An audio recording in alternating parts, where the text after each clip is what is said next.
Hi, നമ്മൾ കഴിഞ്ഞ ക്ലാസ്സോടെ matrix and determinants പറയുന്ന ആദ്യത്തെ ഭാഗത്തിലെ എല്ലാ PYQസും നമ്മൾ സോൾവ് ചെയ്തു. ഇനി നമ്മൾ അടുത്ത സെക്ഷനിലേക്ക് നമ്മൾ കടക്കുകയാണ്. അതായത് ഇൻ്റഗ്രൽ കാൽക്കുലസ്, അതായത് ഇൻ്റഗ്രേഷനുമായി ബന്ധപ്പെട്ട് നിങ്ങൾ ഈ പരീക്ഷയ്ക്ക് പഠിച്ചിരിക്കേണ്ട ഏറ്റവും ഇമ്പോർട്ടൻ്റ് ആയിട്ട് വന്ന കുറേ ചോദ്യങ്ങളും അതുമായിട്ട് ബന്ധപ്പെട്ട കുറച്ച് കാര്യങ്ങളുമാണ് നമ്മൾ ഇനി അങ്ങോട്ടുള്ള 1-2 ക്ലാസ്സുകളിൽ ചർച്ച ചെയ്യുന്നത്. അതിൽ നമുക്ക് ആദ്യത്തെ ഒരു ചോദ്യത്തിലേക്ക് കടക്കാം. ചോദ്യം ഇങ്ങനെയാണ്: integral x⁵ dx. Integral x⁵ dx എന്താണ് ഇതിൻ്റെ ആൻസർ വരിക? 1 മാർക്കിന് കഴിഞ്ഞ വർഷം ചോദിച്ചിട്ട് ചോദ്യമാണ്. നമുക്കെല്ലാവർക്കും അറിയാം, നിങ്ങൾ ഇൻ്റഗ്രേഷൻ്റെ കുറച്ച് ഫോർമുലാസ് നിങ്ങൾ പഠിച്ചിട്ടുണ്ടാവും. ഇൻ്റഗ്രൽ x⁵n dx എന്ന് പറഞ്ഞാൽ x⁴n+1/n+1 പ്ലസ് ഒരു കോൺസ്റ്റൻറ്റ്. നിങ്ങൾ പഠിച്ച ഒരു ഇക്വേഷനാണ് ആണല്ലോ. ഇവിടെ നിങ്ങൾ നോക്കൂ, x⁵ x⁴n. അപ്പോൾ എന്നിൻ്റെ വാല്യൂ എത്ര? എവിടെ എന്നിൻ്റെ വാല്യൂ 5 ആണ് ആണല്ലോ. അങ്ങനെയാണെങ്കിൽ ഇതിൻ്റെ ആൻസർ എന്താ വരിക? x⁴n പകരം 5 + 1 divided by 5 + 1 plus ഒരു constant, that is equal to x�6/6 plus a constant. അപ്പം നമ്മുടെ answer x�6/6 plus constant. Okay ആണല്ലോ. 2023 1 മാർക്കിന് ചോദിച്ച ക്വസ്റ്റ്യൻ. അടുത്ത ഒരു ക്വസ്റ്റ്യൻ എന്ന് പറയുന്നത് integral 2x + 3 dx. 2x + 3 dx ഇതെങ്ങനെയാണ് ചെയ്യുക? 2x + 3 dx ഈ ഒരു പ്രോബ്ലം ചെയ്യുന്നതിന് മുന്നേ ഞാനൊരു കാര്യം പറയാം. ഈ x⁻0 എന്ന് പറഞ്ഞാൽ അതിൻ്റെ വാല്യൂ എപ്പോഴും 1 ആയിരിക്കും. x⁻0 ഇത് നിങ്ങളുടെ മൈൻഡിൽ ഉണ്ടാവണം. x⁻0 എന്ന് പറഞ്ഞാൽ അതിൻ്റെ വാല്യൂ എപ്പോഴും 1 ആയിരിക്കും എന്ന കാര്യം നിങ്ങളുടെ മനസ്സിൽ വയ്ക്കുക. ഞാൻ ഈ പറയുന്ന ഇക്വേഷനെ ഞാനൊന്ന് മാറ്റാൻ പോവാം. ഇൻ്റഗ്രൽ 2x + 3 × 1 എന്ന് എഴുതിയാൽ കുഴപ്പമുണ്ടോ?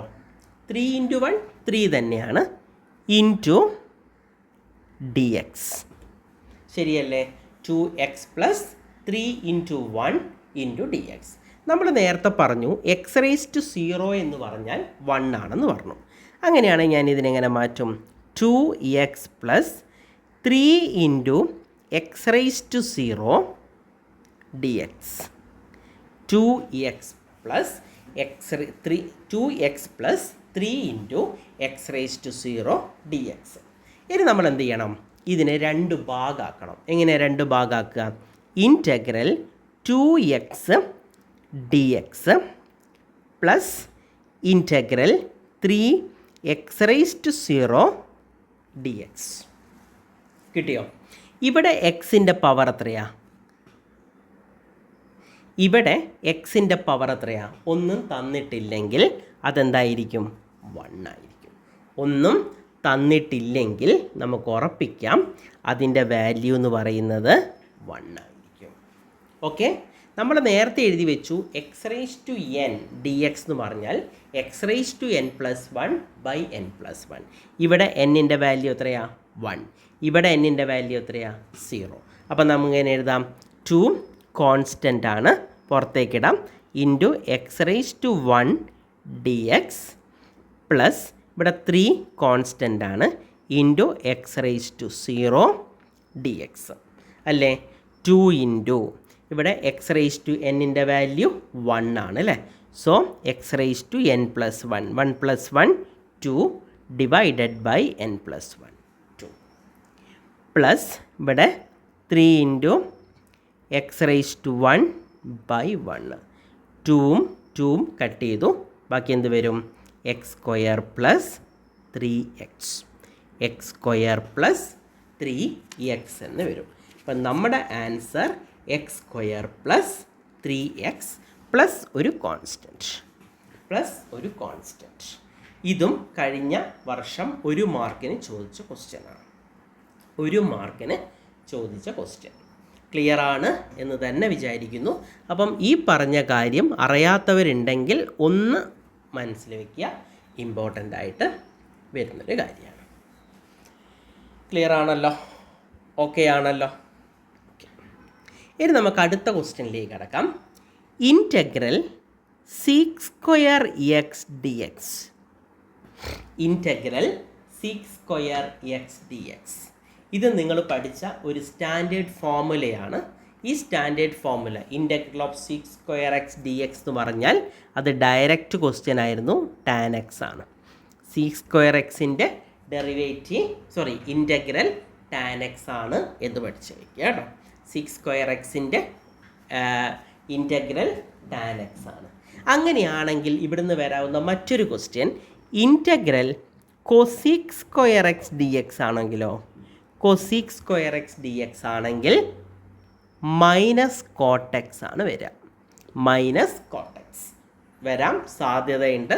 Integral sec square x dx ആണെങ്കിൽ tan x പ്ലസ് c എന്ന് എഴുതും പോലെ integral cosec square x dx ആണെങ്കിൽ മൈനസ് കോട്ടെക്സ് എന്ന് വരും. ഇപ്പം നമ്മൾ ഈ ചെയ്ത 3 ക്വസ്റ്റ്യൻസ്, ഇത് മൂന്നും 2023 ഏപ്രിൽ 2023 ചോദിച്ച 3 ക്വസ്റ്റ്യൻസാണ് ഇൻ്റഗ്രേഷൻ പാർട്ടിൽ നിന്ന് വന്നത്. അപ്പം അതുകൊണ്ട് ഇത് മൂന്നും നന്നായിട്ട് എന്ത് ചെയ്യുക, പഠിച്ച് വയ്ക്കുക. ഓക്കെ. ഇനി ഇതേപോലെ തന്നെ കഴിഞ്ഞ ഒരു വർഷം ചോദിച്ച മറ്റൊരു ക്വസ്റ്റ്യനിലേക്ക് ഞാൻ കടക്കുകയാണ്. മറ്റൊരു ക്വസ്റ്റ്യനാണ് integral e raised to 2x dx. Integral e raised to 2x dx. എങ്ങനെയാണ് ഇത് സോൾവ് ചെയ്യുന്നത്? Integral e raised to 2x dx എങ്ങനെയാണ് നമ്മളിത് സോൾവ് ചെയ്യുന്നത്? ഇത് നമുക്ക് എങ്ങനെ സോൾവ് ചെയ്യാം? നമുക്കെല്ലാവർക്കും അറിയാം e raised to, നമ്മൾ പഠിച്ചൊരു കാര്യമുണ്ട് ഇവിടെ, ശ്രദ്ധിച്ചോളൂ. Integral e raised to x dx എന്ന് പറഞ്ഞാൽ e raised to x തന്നെ അല്ലേ? e raised to x. അപ്പം നമ്മൾ സ്വാഭാവികമായിട്ടും എഴുതുന്നൊരു കാര്യമുണ്ട്. Integral e raised to 2x എന്താ വരിക? e raised to 2x ഒരു കോൺസ്റ്റൻ്റ് ഇട്ട് വയ്ക്കും. ഈ ഉത്തരം തെറ്റാണ്. ഈ ഒരു ആൻസർ തെറ്റാണ്. അതായത് e raised to x dx, e raised to x ഇതൊരു സ്റ്റാൻഡേർഡ് റിസൾട്ടാണ്, അത് കറക്റ്റ് തന്നെയാണ്. പക്ഷേ e raised to 2x dx എന്ന് പറയുന്നത് e raised to 2x plus c എന്നാണ് നിങ്ങൾ എഴുതുന്നതെങ്കിൽ അത് തെറ്റാണ്. എന്തുകൊണ്ടാണ് തെറ്റാന്ന് പറയാൻ കാരണം എന്ന് വെച്ചാൽ ഈ ഒരു സ്റ്റാൻഡേർഡ് റിസൾട്ട് ഇങ്ങനെയല്ല. അതായത് integral e raised to ax dx is equal to e raised to ax by a plus c. ഇതാണ് ശരിക്കും സ്റ്റാൻഡേർഡ് റിസൾട്ട്. ഇതാണ് നമ്മളുടെ ഇൻറ്റഗ്രേഷനിലെ standard result. Integral e raised to ax dx is equal to e raised to ax by a plus constant. കിട്ടിയോ? അപ്പം ഈ result പഠിച്ചു വെക്കണം. Integral e raised to ax dx equal to e raised to ax by a plus constant. e raised to ax by a plus constant. ഇനി നമുക്ക് e raised to x-ലേക്ക് ഒന്ന് വരാം. Integral e raised to x dx ആണ് അല്ലേ? ഇവിടെ നോക്കൂ, എക്സിൻ്റെ കോഎഫിഷ്യൻ്റാണ് ഈ a എന്ന് പറയുന്നത് ആണല്ലോ. എക്സിൻ്റെ കോഎഫിഷ്യൻ്റാണ് a എന്ന് പറയുന്നത്. ഇവിടെ എക്സിൻ്റെ കോഎഫിഷ്യൻ്റ് എത്രയാണ്? 1 ആണ് അല്ലേ? ഒന്നും തരാത്തതുകൊണ്ട് 1 ആണ്. അപ്പം നമ്മൾ ഇതെങ്ങനെ എഴുതും? നിങ്ങൾ e raised to 1 into x by a. എത്രയായിരുന്നു ഇവിടെ? 1 plus c. അതാണ് e raised to x plus c എന്ന് എഴുതി വെച്ചത്. അങ്ങനെയാണെങ്കിൽ integral e raised to 2x dx എങ്ങനെ എഴുതാം? ഇവിടെ എക്സിൻ്റെ കോഎഫിഷ്യൻ്റ് എത്രയാണ്? 2 ആണ് അല്ലേ? 2 ആണ്. അപ്പം നമുക്കെങ്ങനെ എഴുതാം? e raised to 2x by എയുടെ വാല്യൂ എത്രയാണ്? 2 plus c. e raised to 2x by 2 plus c. E raise to 2x by 2 plus c. കിട്ടിയോ? E raise to 2x by 2 plus c. എന്തുകൊണ്ട് ബൈ 2 വന്നു എന്നുള്ളതാണ് ഈ പറയുന്ന റിസൾട്ട് പ്രകാരം പറയുന്നത്. കിട്ടിയോ? Integral e raise to a x d x എന്ന് പറഞ്ഞാൽ e raise to a x by a plus c. ഇതാണ് ശരിക്കും പറഞ്ഞാൽ ഇവിടുത്തെ റിസൾട്ട്. ആ റിസൾട്ട് അതുപോലെ പഠിച്ചു വെക്കണം. പരീക്ഷയ്ക്ക് ചോദിച്ചേക്കാം. ചോദിച്ചാൽ നിങ്ങൾക്ക് എഴുതാൻ പറ്റണം. ക്ലിയറാണ്? ഓക്കെ ആണ്? മുന്നോട്ട് പോവാം എന്ന് തന്നെ വിചാരിക്കുന്നു. അടുത്ത ഒരു ക്വസ്റ്റ്യൻ ഇതാണ്. Integral sec x tan x. Integral sec x tan x. എന്താണ് ഈ സീക്കെക്സ് ടാൻ എക്സിൻ്റെത്? ഇതും ഒരു സ്റ്റാൻഡേർഡ് റിസൾട്ടാണ്. ഇൻ്റഗ്രൽ സീക്കെക്സ് ടാൻ എക്സ് എന്തായിരുന്നു? Integral sec x tan x sec x എല്ലാവർക്കും അറിയുന്നതല്ലേ. ഇൻ്റഗ്രൽ സീക്കെക്സ് ടാൻ എക്സ് ആണെങ്കിൽ sec x. Integral sec x tan x എന്ന് പറഞ്ഞാൽ സീക്കെക്സ് ആണ്. ഇനി അങ്ങനെയാണെങ്കിൽ ഇവിടുന്ന് വരാൻ സാധ്യതയുള്ള മറ്റൊരു ക്വസ്റ്റ്യൻ ഇങ്ങനെയാണ്. Integral cosec x cot x. Cosec x cot x ആണെങ്കിലോ മൈനസ് കൊസീക്കെക്സ് പ്ലസ് സി. ഇത് ഒരു സ്റ്റാൻഡേർഡ് റിസൾട്ടാണ്. നിങ്ങളെ സാറ് പഠിപ്പിച്ചിട്ടുണ്ടാവും. നിങ്ങൾക്ക് എടുത്ത ആരാണോ അയാൾ പറഞ്ഞു തന്നിട്ടുണ്ടാവാം. അപ്പം പറഞ്ഞു തന്നിട്ടില്ലെങ്കിൽ ഇത് രണ്ടും ഇതേപോലെ ബൈ ഹാർട്ട് ചെയ്യുക. ഒരു സ്റ്റാൻഡേർഡ് റിസൾട്ട് ഇതുപോലെ എല്ലാ പരീക്ഷകൾക്കും കാണുന്നുണ്ട് ഇപ്പം. അതുകൊണ്ട് അത് കൃത്യമായിട്ടൊന്ന് പഠിച്ചുറപ്പിക്കാൻ ശ്രമിക്കുക. ഓക്കെ ആണ് എന്ന് വിചാരിക്കുന്നു. ഈ രണ്ട് ചോദ്യങ്ങൾ കഴിഞ്ഞ 2022 ഏപ്രിൽ 2022 ക്വസ്റ്റ്യൻ പേപ്പറിൽ നിന്ന് വന്നതാണ്. അപ്പം അതുകൊണ്ട് ഈ പറയുന്ന റിസൾട്ടുകൾ എന്തായാലും പഠിച്ചിട്ടേ പരീക്ഷയ്ക്ക് പോകാവൂ. കാരണം അല്ലെങ്കിൽ നമ്മൾ ചെയ്യുന്നതുകൊണ്ട് ഒരു പ്രയോജനം ഉണ്ടാവില്ല. ക്ലിയർ ആണല്ലോ? ക്ലിയർ ആണ് എന്ന് തന്നെ വിചാരിക്കുന്നു.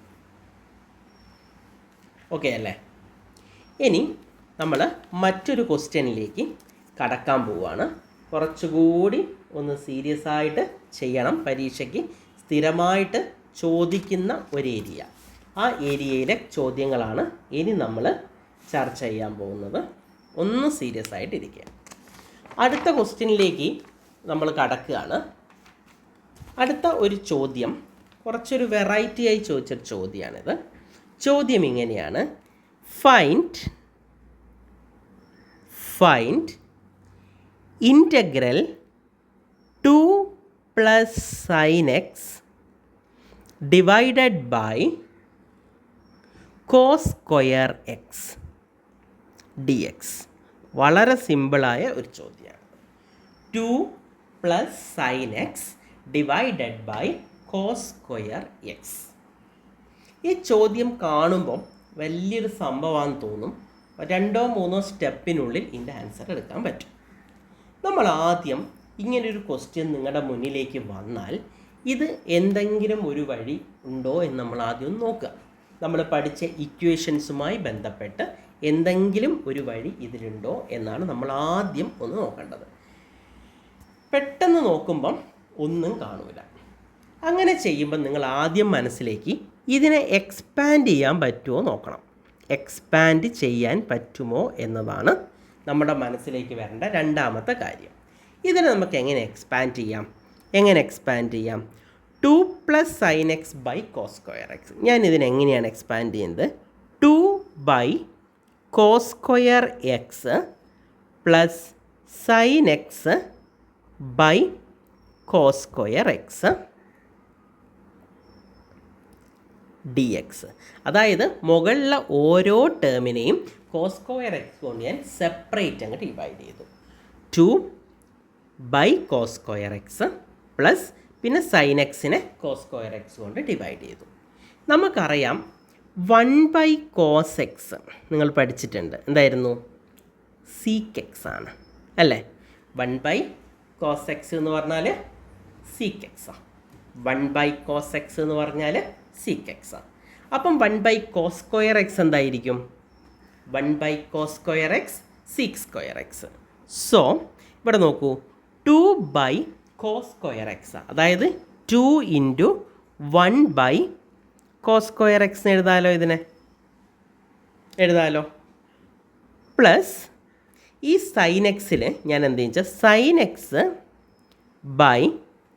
cos x ×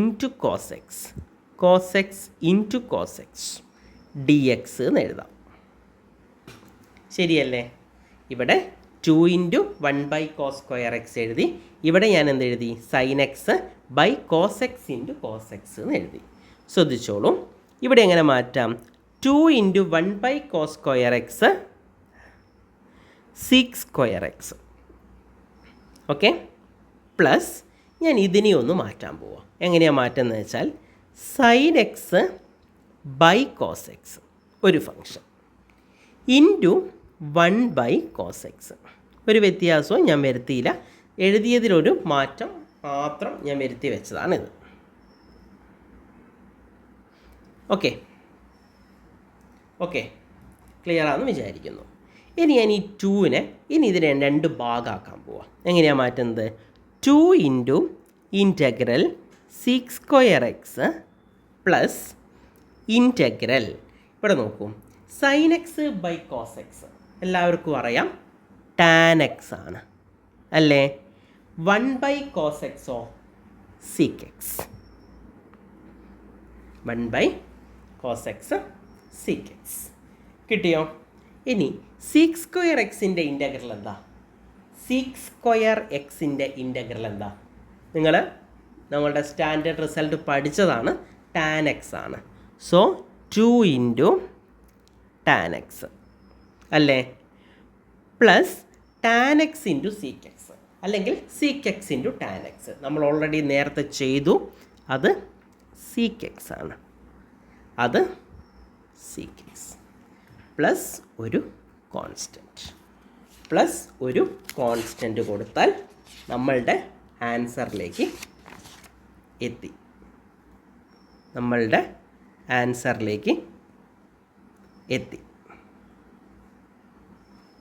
കിട്ടിയോ? 2 tan x plus sec x plus c. അപ്പം ഞാനിത് ഒരു വട്ടം കൂടി ഞാൻ പറയാം, എന്നിട്ട് ഇത് അവസാനിപ്പിക്കുകയാണ്. അതായത് നമ്മൾക്ക് തന്നിരിക്കുന്ന ചോദ്യം ഇതാണ്. അതായത് find integral 2 + sin x cos² x dx എന്ന് പറയുന്ന സംഭവമാണ്. ആദ്യം നിങ്ങൾക്ക് തന്നതിൽ ഏതെങ്കിലും ഇക്വേഷൻ വെച്ച് ഇത് ചെയ്യാൻ പറ്റുമോ നോക്കുക. ചെയ്യാൻ പറ്റുന്നില്ലെങ്കിൽ എക്സ്പാൻഡ് ചെയ്യുക. എങ്ങനെ എക്സ്പാൻഡ് ചെയ്യണം? ആദ്യം 2 + sin x cos² x ആയതുകൊണ്ട് ന്യൂമറേറ്ററിലെ ഓരോ ടേമിനെയും ഞാനിവിടെ cos² x കൊണ്ട് ഡിവൈഡ് ചെയ്തു. സോ 2/cos² x, പിന്നെ sin x cos² x, 2/cos² x എങ്ങനെ മാറ്റി? 2 × 1/cos² x എന്ന് എഴുതി. അതേ സംഭവം തന്നെ plus sin x cos x × cos x. cos² x-നെ cos x × cos x എന്നാക്കി മാറ്റി. നമുക്കറിയാം 1/cos² x എന്ന് വെച്ചാൽ sec² x ആണ്, 2 sec² x. ഇവിടെ ഞാൻ 2 ആക്കി മാറ്റി. ഈ sin x cos x × cos x-നെ sin x cos x ഒരു ഫംഗ്ഷൻ ഇൻറ്റു 1/cos x രണ്ടാമത്തെ ഫംഗ്ഷൻ, അങ്ങനെയാക്കി മാറ്റി. ഇവിടെ എന്ത് വന്നു? 2 sec² x ഒരു ഫംഗ്ഷനാക്കി.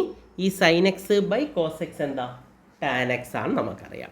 1/cos x എന്ന് പറഞ്ഞാൽ sec x, ഇവിടെ ഒരു dx കൊടുക്കണം. അതേപോലെ തന്നെ ഇവിടെയും ഒരു dx വരും. ഓക്കെ, ഇനി നമുക്കറിയാം sec² x-ൻ്റെ ഇൻ്റഗ്രൽ എന്ന് പറഞ്ഞാൽ tan x ആണ്. sec x tan x എന്ന് പറഞ്ഞാൽ sec x ആണ്. അത് നമ്മൾ നേരത്തെ ഒരു പ്രോബ്ലത്തിൽ അത് ചെയ്തിട്ടുണ്ടായിരുന്നു. അപ്പോൾ എന്ത് വന്നു? 2 tan x + sec x + c, 2 tan x + sec x + c. അങ്ങോട്ടും ഇങ്ങോട്ടും റീഅറേഞ്ച് ചെയ്തു എന്നല്ലാതെ കാര്യമായ വേറെ ഒരു മാറ്റങ്ങളും ഞാനിതിൽ വരുത്തിയിട്ടില്ല. പ്രോബ്ലം ഒന്നുകൂടി ചെയ്ത് നോക്കണം. വളരെ സിമ്പിളാണിത്. ചെയ്ത് നോക്കിയാൽ മാത്രമേ ഇത് കിട്ടുള്ളൂ. അപ്പം ഞാനിത് അവസാനിപ്പിക്കുകയാണ്. Okay, thank you.